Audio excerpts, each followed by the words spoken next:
So why am I here? I am a licensure advisor to make sure that you receive all the proper information and any updates in order to make sure that you graduate with everything you need to be eligible to be licensed to teach in North Carolina. You will see some information about myself. I share this information just to let you know some of the experiences that I've had or some of the involvement that I have on campus now.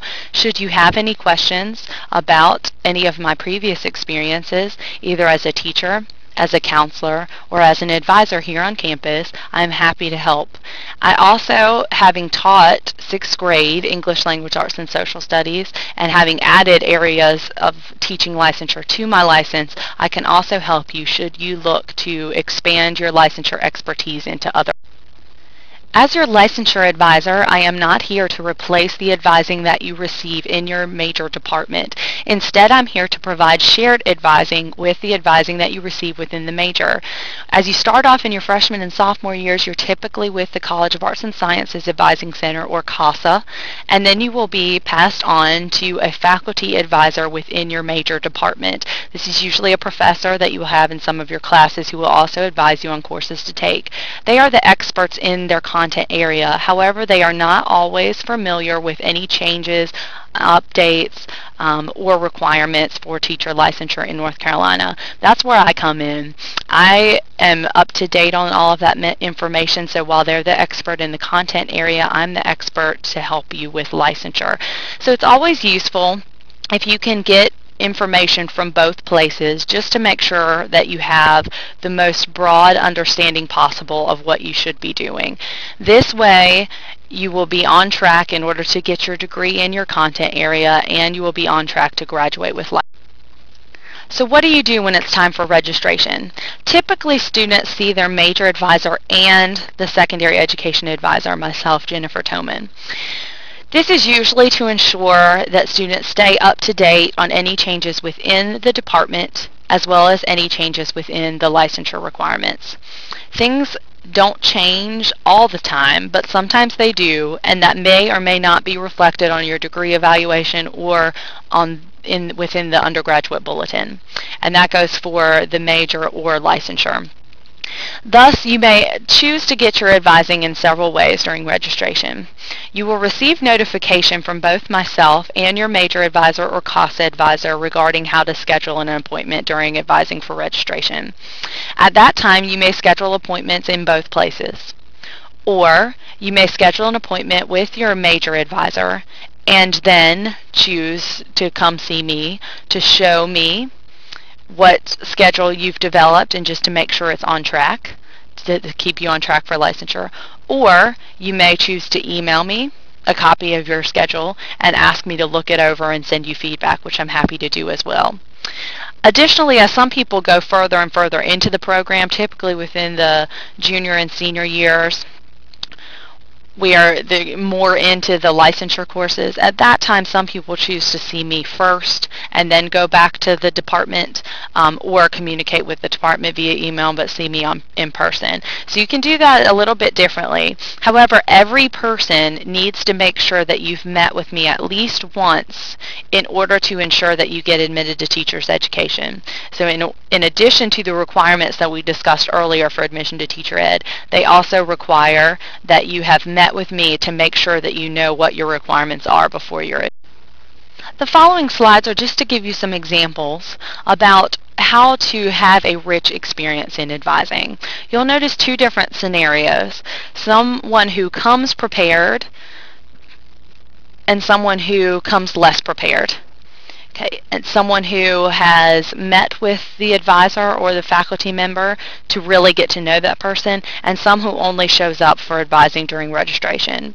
Either of these scenarios is fine. However, scenario 2, where someone comes prepared for the session, asks for assistance choosing classes, who gives information about his or her interests, strengths and weaknesses, goals and aspirations, any barriers or limitations, will tend to get the more rich experience. That's because the advisor can actually help the student pick some classes that better fits with his or her strengths and weaknesses and any kinds of barriers based on the information that's already been received. Once it gets to that advising registration period, if that's the first time you're meeting with the advisor is not going to know you well enough to help you pick classes based on your individual strengths and weaknesses. Can still give you advice on some good classes to take, but may not be the best fit for you. So how do you make sure that you're prepared? You want to review your online degree evaluation using UNC-Genie. In order to make sure that this degree evaluation is the most up-to-date, you want to generate a new degree evaluation. So that will throw in any new courses that have been updated. Okay. Even though these should be completely accurate, occasionally there are some inaccuracies on the degree evaluation. So while it is very useful for you to refer to these degree evaluations, it's also beneficial for you to consult with your advisor to make sure you're still on track.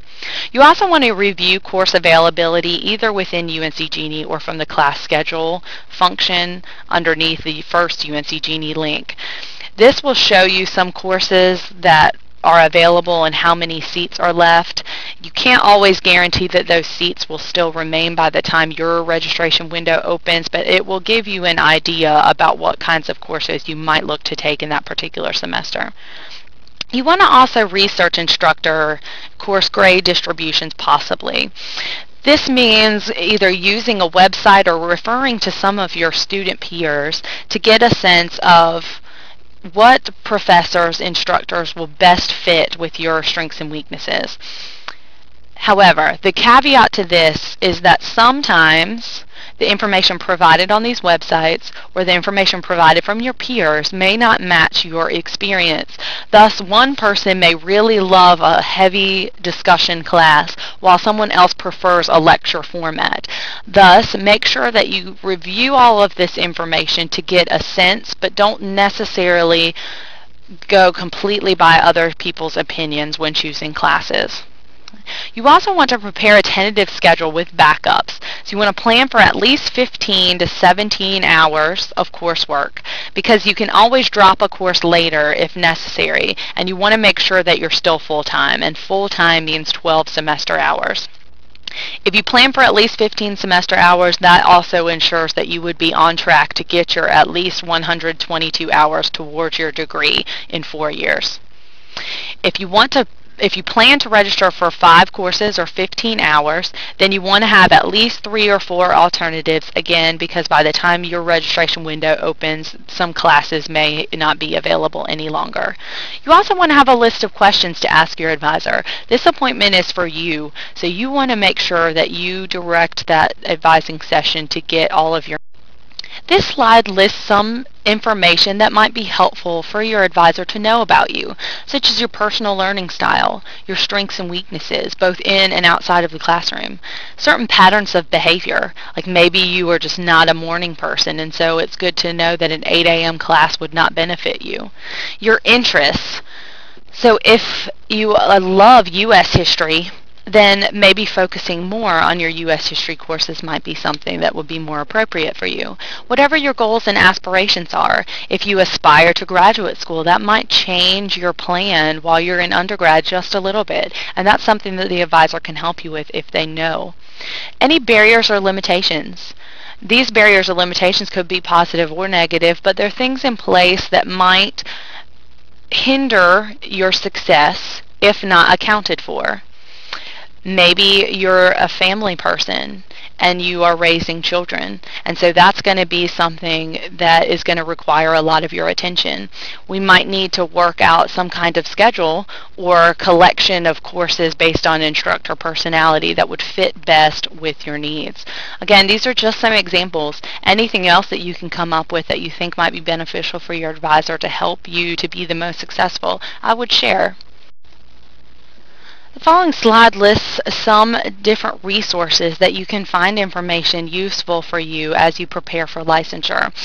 Some specific websites might have general updates, such as the Secondary Advising Facebook group, or the STEP website and links, or the Secondary Social Studies Education website. Here, these websites tend to be maintained by either faculty or staff, and so tend to have some very immediate, up-to-date information. You'll also notice the Secondary Education Handbook and the Teacher Education Handbook, as well as the Math Education Handbook, specifically for math majors. These handbooks have some really useful resources, and they tend to be updated year to year, and you should definitely become familiar with these before entering the teacher education program. The Secondary Education Handbook is maintained by myself, so included in that handbook you will have a checklist which gives you an idea of things to be working on your freshman, sophomore, junior, and senior years. It also includes advising worksheets for all of the majors. Essentially, these advising worksheets are your degree evaluation on one-page checklists that lists all of the course requirements for your major and for licensure and help you keep kind of visual track of how you're progressing through the course. So your next steps are to read the Teacher Education Handbook, which is developed and maintained by the Teacher Education Program, as well as the Secondary Education Handbook, which is created and maintained by myself, your Secondary Education Advisor for all STEP students, and any other handbooks that are relevant to your area of study. This is just to make sure that you have a very in-depth knowledge of what you will be required to do to prepare for entry into your program and once you get into the program. You also want to make sure, if you haven't already, that you meet with both your major advisor and myself, your secondary education advisor. Again, it's really helpful for us to get to know you before it gets to that registration period. If it's already getting to that registration period, we won't have as much time to get to know one another, and so it might be useful as the semester slows down a little bit for you to schedule another appointment just to become. So to make an appointment with me during most times of the year, you can contact me directly Monday through Friday from 8 a.m. to 5 p.m. The easiest way is probably via email, because if you send me an email, you can give me a list of days and times that work best with your schedule, and then I can check my schedule to see where we have some matching availability, and we can schedule an appointment that way. Or you can feel free to call me at 336-256-1253. You also may walk in, but availability is not guaranteed if you do so. I'm located in 341 G Curry for this year until we move into the new building. And anytime you walk in or you schedule an appointment and you show up for it, you want to sign in at the front desk in 341 A Curry.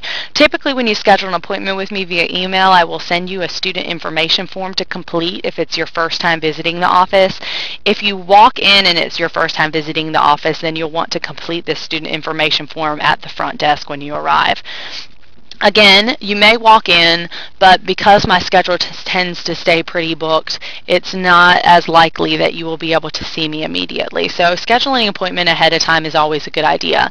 During the advising for registration period, signing up for appointments will operate a little bit differently, just because appointments will be shorter and have to be scheduled a little bit earlier than typical.